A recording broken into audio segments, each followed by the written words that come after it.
Approximately April 19th of 2009, I was riding my bike to the store, coming back from the store.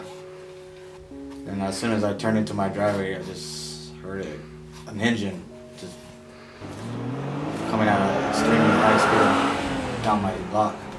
I was stopped for a missing headlight. I was actually stopped in front of my doorstep and the cops pulled up in front of my driveway. Next thing I heard was put the bike down. By the time I leaned the bike over, turned around, the cop came running down the driveway and jumped on my back.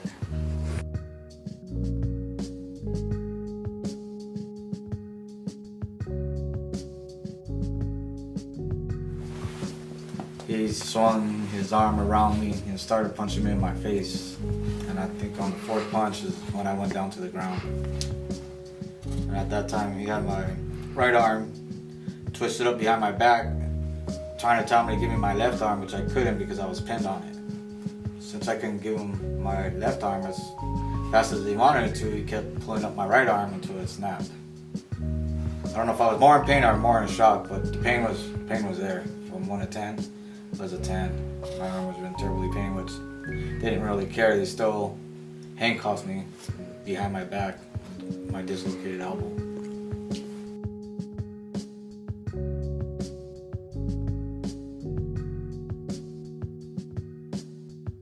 I get beat up, I get my arm broken, my nose broken. I go to court and there's not even no charges filed. Like, had me wondering what's going on. So I had me like, what's next? What do I do next? I wanted something to be done because I know this ain't the first time it happened to somebody, but it happened to me. A friend introduced me to a friend, told me about Debug. It was on a Sunday. I came to Debug and I checked out their little meeting that they had and listened to others, how their proceedings work. And I sat into it and I told them a little bit about me, what happened, and they took it real serious, and that was the first time something like that has ever happened to me. Like, someone actually listened to my story. When I walked in, it was like a ton of bricks on me. When I walked out, like, the bricks were gone. I felt like Debug was there 100% behind my back to help me get me through this. And Jaime Llanos was the first attorney that we talked to, and right away I liked him. There's something like a feel about him that, that I trust him with my case. And from there we went forward. When I first seen those two police officers in court, I looked down and it's, to me, saying to myself, you have your story and I got my story. I'm gonna tell the truth. I don't know what you're gonna tell, but we'll see what justice serves and what the jury believes in. When I was up on the stand saying what happened, I had no hesitations, and I believe that's when the verdict came in my favor because, there was nothing for me to lie about what happened. If this is ever done to you, fight for your rights. Don't let this go on. It needs to be stopped. You need to speak out. If it doesn't get spoken out, this is why it keeps happening.